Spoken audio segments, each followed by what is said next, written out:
Hello friends, welcome back to my YouTube channel Standout Classes. So now let us start with base of exercise 3.3. इसके अंदर हमें कुछ identities पढ़नी है. Guys आज आप ये मेरी बात लिख लो, जो इससे पहले हम लोगों ने पढ़ा है वो तो इम्पोर्टेंट है ही है. That was 30% base of trigonometry. अगर ये आइडेंटिटीज नहीं आई, अगर ये आपने आइडेंटिटीज अच्छे से बाय हार्ट लर्न नहीं करी, क्योंकि ये जो आइडेंटिटीज है ये 70% बेस है ट्रिग्नोमेट्री का. ना ही आप 11th की ट्रिग्नोमेट्री कर पाओगे और ना ही आप 12th की ट्रिग्नोमेट्री कर पाओगे. तो ये तो जो अब हम आइडेंटिटीज करने वाले मोस्ट इंपॉर्टेंट, तो प्लीज ध्यान से देखिएगा. Okay, so let's start with first identity cos x plus cos y. cos x plus cos y को हम कैसे लिखेंगे? cos x cos y minus sin x sin y. Right, next is our cos x minus y. इसको हम कैसे लिखेंगे? cos x cos y plus sin x sin y. sin x plus y को हम कैसे लिखेंगे? sin x cos y plus cos x sin y. और sin x minus y को हम कैसे लिखेंगे? sin x cos y minus cos x sin y. अगर इन चारों आइडेंटिटीज को आप ध्यान से देखो, cos वाले दो देख लो पहले. फर्स्ट cos में देखो, दोनों हमने cos के ही लिखे हैं, cos x cos y cos x cos y. Second side पे इसके sin x sin y sin x sin y.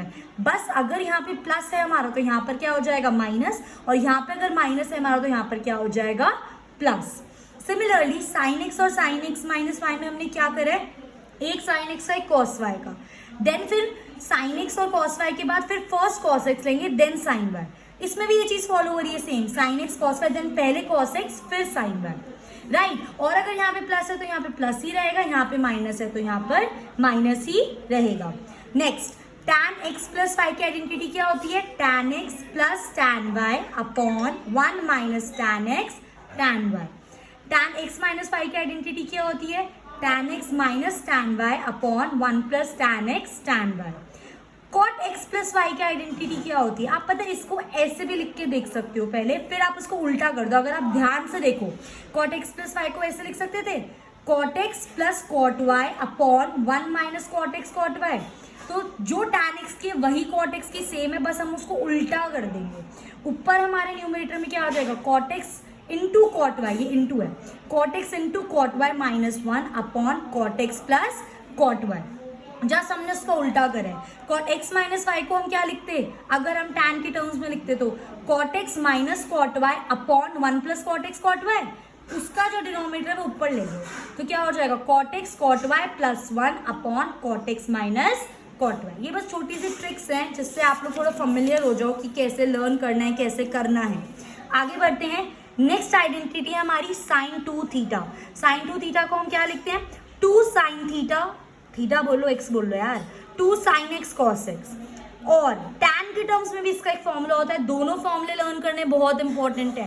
पहला क्या है? 2 tan x upon 1 plus tan square x, और दूसरा 2 sin x cos x. ये दोनों sin 2x के फॉर्मूलाज हैं. ठीक है, नेक्स्ट आता है आपका cos 2x. cos 2x के आपके यहाँ पर 4 फॉर्मूला हैं और आपको चारों पता होने चाहिए. cos square x minus sine square x. Second, cos 2x is equals to 2 cos square x minus 1, then 1 minus 2 sine square x. और tan के टर्म्स में हम इसको क्या लिख सकते हैं? 1 minus tan square x upon 1 plus tan square x. और tan 2x का फॉर्मूला क्या होता है हमारा? 2 tan x upon 1 minus tan square x. tan x वाला तो हम उसमें लिख सकते हैं ना, देखो, क्योंकि tan 2x को हम क्या लिख सकते हैं? tan 2x को आप क्या लिख सकते हो? sin 2x upon cos 2x. तो अगर इसमें आप tan वाला फॉर्मूला डालो, क्या हो जाएगा? ये 2 tan x upon 1 plus tan square x upon cos 2x का फॉर्मूला क्या हो जाएगा? 1 minus tan square x upon 1 plus tan square x. अब आप इसको इससे मल्टीप्लाई कर दो, इसको इससे मल्टीप्लाई तो कैंसिल करके आपके पास आंसर यही आ जाएगा, 2 tan x upon 1 minus tan square x. तो sin 2x cos 2x के tan वाले फॉर्मूला भी हैं और अपने अलग फॉर्मूलाज भी हैं. और tan 2x का एक ही फॉर्मूला है, 2 tan x upon 1 minus tan square x. Now ये वाले जो फॉर्मूलाज हैं ना, ये मोस्ट इंपॉर्टेंट फॉर्मूलाज हैं. इनसे हम अब आगे कुछ गोल्डन फॉर्मूलाज को डिराइव करने वाले हैं. मैं गोल्डन फॉर्मूलाज इनको इसलिए बोल रही हूँ क्योंकि मैक्सिमम यूज हुए हैं और ये वाला फॉर्मूला इंपॉर्टेंट है, बट ये आपका 12th में बहुत काम आएगा. ठीक है, अभी के लिए हम इनके गोल्डन फॉर्मूलाज डिराइव करते हैं. अब आप ध्यान से देखना, मैंने क्या बोला था? cos 2x is equal to 2 cos square x minus 1. और एक हमारा फॉर्मूला क्या था? cos 2x is equals to 1 minus 2 sine square x.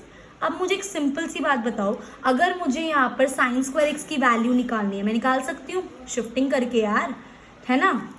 कैसे निकालूंगी, मैं माइनस के इधर ले आती हूँ, तो क्या हो जाएगा cos 2x plus 2 sine square x is equals to 1।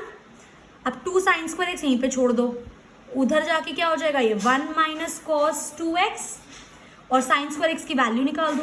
Sign square x की वैल्यू क्या आ जाएगी 1 माइनस कॉस 2x अपॉन 2। ये एक गोल्डन फॉर्मूला है जो आपका मैक्सिमम चीज़ों में यूज़ होगा, और इसको आपको लर्न करने की जरूरत नहीं है। अगर आपको ये चीज़ पता है that cos 2x is equals to 1 minus 2 sine square x, तो आपको फ्रैक्शन ऑफ सेकंड्स लगेंगे इस चीज़ को ऐसे निकालने में, और अगर लर्न हो जाए तो और भी अच्छी बात है। Sine square x is equals to 1 minus cos 2x upon 2। Similarly अगर मैं इसका फॉर्मूला निकाल दूँ, अब देखो ना, cos 2x is equals to क्या होता है 2 cos स्क्वायर एक्स माइनस 1। अब मुझे यहाँ पे किसकी वैल्यू निकालनी है cos स्क्वायर एक्स की, निकाल देते हैं, 1 को यहाँ भेज दो, तो क्या हो जाएगा cos 2x plus 1 is equals to 2 cos square x. अब cos स्क्वायर एक्स की वैल्यू चाहिए, अपॉन में ले आओ 2 को, तो cos 2x plus 1 upon 2 is equals to cos square x. तो ये आपका बन गया दूसरा फॉर्मूला। ये हमारे गोल्डन फॉर्मूलाज हैं, ये हमारे बहुत ज़्यादा यूज होंगे 11th में भी एंड 12th में भी, ये चीज़ आपको पता होनी चाहिए। तो कंक्लूजन क्या निकला, अगर मुझे साइन स्क्वायर एक्स की वैल्यू निकालनी है तो मैं क्या लिख सकती हूँ 1 माइनस कॉस 2x अपॉन 2, और अगर मुझे cos 2x की वैल्यू निकालनी है तो मैं क्या लिख सकती हूँ, सॉरी cos स्क्वायर एक्स की वैल्यू निकालनी है तो मैं क्या लिख सकती हूँ 1 प्लस cos 2x अपॉन 2। तो ये जो फॉर्मूलाज हैं ये बहुत ज़्यादा इंपॉर्टेंट फॉर्मूलाज हैं, बहुत ज़्यादा काम आएंगे। आप चाहें तो उनको लर्न भी कर सकते हैं, और अगर आप भूल जाते हैं, अगर आपको ये चीज़ याद है that cos 2x is equals to 2 cos square x minus 1 and cos 2x is equals to 1 minus 2 sine square x, तो आप सिंपली इस चीज़ को उससे भी निकाल सकते हैं। तो ये हमारे 2 गोल्डन फॉर्मूलाज थे जो मैंने आपको बता दिए। चलिए अब हम स्टार्ट करते हैं अपने एग्जाम्पल से, स्टार्टिंग विद एग्जाम्पल 10। ठीक है, इसमें हमें, और ये तो आपको पता ही होना चाहिए, साथ के साथ जो हमने वैल्यूज़ करे थे ना साइन 30 0 से लेकर हमने 360 डिग्री तक वैल्यूज करे थे सारे थीटास के, वो भी आपको बाय हार्ट लर्न होने चाहिए, तभी आप एक अटेम्प्ट कर सकते हो। Okay, so let's start now. 3 sine pi by 6 into sine pi by 3 minus 4 sine 5 pi by 6 into cot pi by 4 is equals to 1। इसको सॉल्व करना है, बहुत आसान है। अब देखो, मैंने आपके कन्वीनियंस के लिए इन रेडियन को डिग्री में लिख लिया। जिस बच्चे को ये चीज़ पता है कि पाई बाय 6 30 डिग्री होता है, उसको ये लिखने की ज़रूरत ही नहीं है, वो डायरेक्ट वैल्यू लिख देगा। Just to tell you, to make you remind कि आपको ये चीज़ पता होनी चाहिए। साइन पाई बाय 6 क्या होता है 30। अगर किसी को नहीं याद है तो वो पाई की जगह 180 पुट कर लो, 180 अपॉन 6 कर दो, 30 आ जाएगा। ठीक है, तो ये क्या हो गया मेरा 3 साइन 30, और पाई बाय 3 क्या होता है मेरा 60, तो 3 sine 30 into sec 60 minus 4 sine 5 pi by 6। अब 5 पाई बाय 6 तो मेरा डायरेक्ट कुछ नहीं है ना, पाई बाय 2 पाई बाय 4 ऐसा कुछ नहीं है, तो मुझे इसको कन्वर्ट करना पड़ेगा। और हमने सेकेंड एक्सरसाइज में सीखा था कि हम इनकी वैल्यू कैसे निकाल सकते हैं, वो भी हम आगे निकालेंगे। और कॉट पाई बाय 4 क्या होता है 180 अपॉन 4 करके देख लो, कॉट 45 इज इक्वल्स टू 1। ठीक है, अब बताओ 3 साइन 30 की वैल्यू क्या होती है 1/2 इंटू सेक 60 की वैल्यू क्या होती है, बच्चों को यूजुअली नहीं याद रहती। तो एक मुझे बात बताओ, cos 60 की वैल्यू क्या होती है, cos का उल्टा होता है ना sec, तो cos 60 की वैल्यू कर लेते हैं। cos 60 की वैल्यू क्या होती है हमारी 1/2, तो sec 60 क्या होगा 2, है ना भाई। देखो 1/2 मेरी cos 60 की वैल्यू होती है, तो sec 60 की वैल्यू क्या हो जाएगी मेरी 2/1, यही मैंने यहाँ पे पुट कर दिया। ठीक है, तो 3 इंटू 1/2 इंटू 2 माइनस 4, अभी ये निकालते हैं, into cot pi by 4, cot 45 की वैल्यू क्या होती है 1, तो ये 2 से 2 कैंसिल, तो 3 1 जा 3 माइनस ये as it is equals to 1। अब मेरा मेन टास्क है इसको सॉल्व करना, और ये मैं कर आई हूँ, मुझे पता है इसको कैसे सॉल्व करना है। तो मैं सिंपली क्या करूंगी 5 को डिवाइड कर दूंगी 6 से, 6 1 जा 6 माइनस 1 चला जाएगा, माइनस 1 रह जाएगा। अब इसको हम क्या लिखेंगे pi minus pi by 6, plus होता तो पाई प्लस पाई बाय 6 आ जाता है ना। वैसे तो हम इसको क्या लिखते 1 माइनस 1/6, पर ये सिर्फ 5/6 की वैल्यू है, इंटू पाई भी तो करेंगे, तो क्या हो जाएगा ये पाई माइनस पाई बाय 6।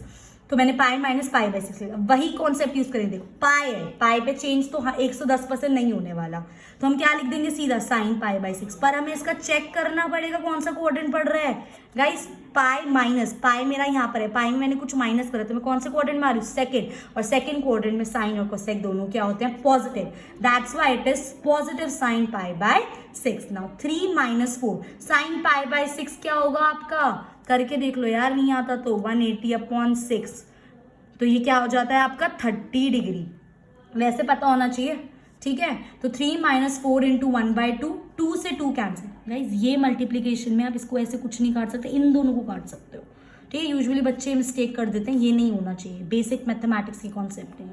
तो ये 2 से कट गया तो क्या बचा, 3 minus 2 1 2 is equals to 1, 3 minus 2 1 is equals to 1। So this was your example 10। Moving ahead, अब आ जाओ आप एग्जाम्पल 11 पे। Find the value of sine 15। अगर यहाँ पे ना कुछ बड़ा होता, लाइक 1710 समथिंग, जैसे हमने पिछले एक्सरसाइजेस में करा था, तो मैं उसे 180 से डिवाइड करके निकालती, क्योंकि छोटा सा ही कुछ है और मुझे डायरेक्ट वैल्यू भी नहीं पता साइन 15 की क्या होती है, तो मैं क्या इसको ऐसे लिख सकती हूँ 45 माइनस 30, मैं इसको कैसे भी लिख सकती हूँ, मैं चाहूँ तो मैं इसको 45 माइनस 30 तो मैंने लिखा ही है। अब बच्चे बोलेंगे मैम आप इसको ऐसे लिख दो, 75 माइनस 60 लिख दो आप इसको। मैं आप लोगों से फिर ये पूछूंगी, मुझे एक बात बताओ, अगर मैं अब इसको आगे, पहली बात तो खोलेंगे, आइडेंटिटी लग रही है ना, sine A minus B, sine X minus Y, कैसे भी समझ लो, ठीक है। हमारी आइडेंटिटी कौन सी लग रही है यहाँ पे, sine X minus Y. Identity क्या होती है उसकी, sine X cos Y, minus ही रहता है कॉस एक्स साइन वाई, ये मेरी आइडेंटिटी हम यहाँ पर यूज करेंगे। बट क्या मुझे साइन 75 की वैल्यू पता है, नहीं पता, तो हम दो ऐसे ही नंबर्स लेंगे जिनकी हमें वैल्यू पता है, राइट। तो हमें किस किस की वैल्यू पता है, 30 की, 45 की, 60 की, देन 90 की, 180 की, 270 की एंड 360 की, इनमें से ही हमें कुछ बनाना है क्योंकि इनकी वैल्यूज हमको पता है, तो ये चीज आप नहीं कर सकते हो। अब इसको खोल दो, साइन एक्स माइनस वाई क्या हो जाएगा, sine X cos Y minus cos X sine Y. अब आप डायरेक्ट वैल्यू पुट कर दो, साइन 45 क्या होता है 1/√2, ये 11 होनी चाहिए, नहीं होगी तो कुछ नहीं कर पाओगे, इंटू कॉस 30 की वैल्यू क्या होती है, जो साइन 60 की होती है ना, बताया था उल्टा हो जाता है, √3/2 इंटू कॉस 45 और साइन 45 सेम 1/√2 इंटू साइन 30 की वैल्यू 1/2, तो √3 1 √3/2√2 माइनस 1 1 /2√2। तो अब ये डिनोमिनेटर तो सेम है एज इट इज, लिख दो √3 - 1 and this is your final answer. Moving ahead, find the value of tan 13 π/12। Important mark कर लो, बोर्ड में भी आ चुका है, इंपॉर्टेंट क्वेश्चन है, ठीक है। तो find the value of tan 13 π/12। सबसे पहली चीज, मुझे कुछ समझ नहीं आ रहा बट मुझे ये दिख रहा है, मुझे वैल्यू निकालनी आती है, मैं 13 को 12 से डिवाइड कर देती हूँ और जो साइकिल में आएगा उसको पाई से मल्टीप्लाई कर देती हूँ। फर्स्ट टाइम हम अपना कंप्लीट कर लेते हैं, 13 को 12 से डिवाइड करा, 12 1 12 माइनस 1 यहाँ पे बचा, तो हम इसको क्या लिख देंगे, पाई प्लस π/12। वैसे हम लिखते हैं 1 + 1/12, बट हमें अभी 13/12 का आ गया, इंटू पाई भी तो करेंगे, तो ये क्या बन जाएगा मेरा पाई प्लस π/12, तो मेरा हो गया tan पाई प्लस π/2। इसके बाद तो मुझे क्वेश्चन चिल्ला के बोल रहे हैं कन्वर्जन लगाओ, बट पाई में हम कन्वर्जन नहीं यूज करते, राइट। तो पाई में तो कन्वर्ट नहीं होगा 110%, तो ये tan π/12 एज इट इज। अब हमें पर एक और चीज चेक करनी है, दैट इज क्वाड्रेंट। क्वाड्रेंट कैसे हम चेक करेंगे, इससे चेक करेंगे, ठीक है। तो ये 0 हो गया, ये मेरा पाई हो गया। अब pi plus something, pi plus something का मतलब क्या हो गया, कौन सा क्वाड्रेंट आ गया, थर्ड क्वाड्रेंट, और थर्ड क्वाड्रेंट में हमारा tan और कॉट क्या होता है, पॉजिटिव, तो सीधा सीधा tan π/12।